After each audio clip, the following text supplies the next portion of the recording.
At UFC Fight Night in August, Max Holloway is scheduled to take on the Korean Zombie on Korean Zombie's home soil inside the Singapore Indoor Stadium. So we are going to be taking a look at Max Holloway's achievements and his path to victory against the Korean Zombie. Now, Max Holloway has been a dominant force in the featherweight division for close to 10 years now. He's beaten the legendary Jose Aldo Jr. on multiple occasions and destroyed almost every featherweight fighter in his way. 3 of his losses have come at the hands of the current featherweight champion Alexander Volkanovski.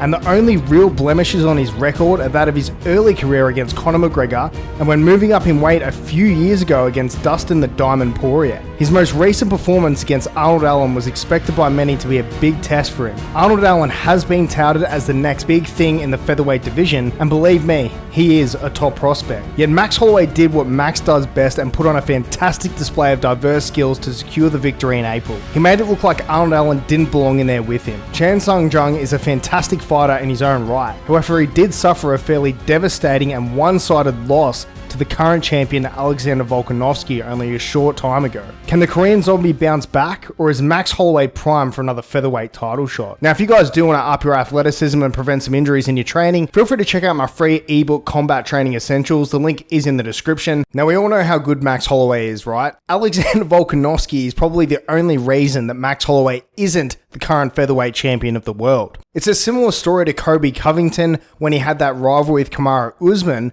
Obviously, times have changed a little bit now, but if it wasn't for Kamaru Usman, Colby Covington most likely would have been the welterweight champion of the world. Max Holloway finds himself in a similar position, beating all of these contenders, but just falling short of the top of the heap, which is Alexander Volkanovski. Now, I'll be completely honest with you guys, I'm not a massive fan of this contest, because I think Max Holloway is going to absolutely dominate Korean Zombie in August on his home soil to boot. And not only that fact, it could be Korean Zombie's last fight within the UFC. I feel like they're feeding him to the wolves a bit here.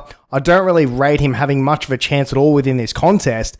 In his last fight against Alexander Volkanovski, it became incredibly apparent, and especially over his entire career, that he's just so far off the top of the featherweight crop that I just don't think this fight is going to do much for Max Holloway. It's certainly not going to do much for the Korean Zombie, who's probably going to have his last fight here in Singapore. I just don't think it's a good way to send him out. I think Max Holloway's boxing is far superior. I think Max is superior in every single way to Korean Zombie. You know, he's got better jiu-jitsu, he's got better wrestling, he's got better striking. Korean Zombie cannot do one thing better than what Max Holloway can. That is why I think you're an absolute fool if you think Korean Zombie has any chance to win this fight. I know upsets happen, but it's just not going to happen, guys. If you look at how good Max Holloway is, the run that he's been on within the featherweight division, and the people that he's competing against and dominating, it's very hard to look at it objectively and say that Korean Zombie has any chance at all within this contest. So I think for Max Holloway within this fight, to win the contest, the easiest part for him is going to be his boxing and his speed. Max Holloway, although I think he has a far superior jiu-jitsu game to Korean Zombie, his really prime advantage here within this contest is his boxing. So I think Max will be doing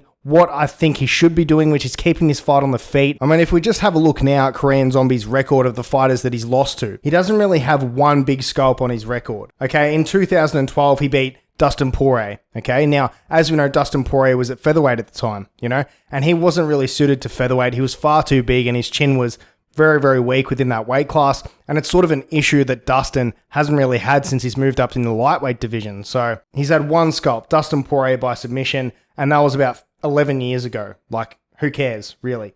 Since then, he's lost to Yair Rodriguez, which is the current interim featherweight champion. He also lost to Brian Ortega by unanimous decision, and he got absolutely smoked by Alexander Volkanovski. But I mean, I just don't see a way Korean Zombie is going to win this fight. Let me know what you guys think in the comment section below. Because I mean, in contrast, if you look at Max Holloway's record and the level of competition that he has beaten is absolutely phenomenal. You can't even compare them to the Korean Zombie. Not only that, there are 2 very different spots within their career. I just don't think Korean Zombie has any way to win this contest. Now, I do know a lot of you guys train mixed martial arts, and some of you are looking to get into mixed martial arts as well. So that's why I made this free ebook called Combat Training Essentials, the Art of Nutrition and Injury Prevention. Now, guys, if you're in MMA or you're looking to get into MMA, it's not a sport that's going to be very kind to your body, okay? And as you age, the injuries will just pile up and pile up. So you need a system in place that's going to allow you to actually be on the mat for as long as possible. You need the right diet, you need the right sleep, you need the right stretching routine and conditioning program that's going to actually enable you to spend as much time in the mats as you possibly can. You know, we're not talking about making you a professional athlete here.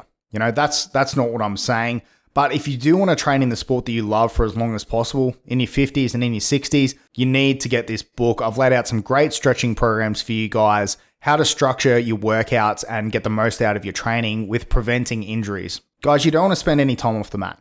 You know, injuries can and do happen within mixed martial arts, and you want to prevent that as much as possible. So feel free to check that out in the description below. I believe you guys will get a lot out of this. So feel free to check it out and let me know what you guys think. And if you guys do like this sort of content, please feel free to hit subscribe, but only if you are interested in the latest MMA news. Thanks very much for tuning in, everyone, and I'll catch you all later.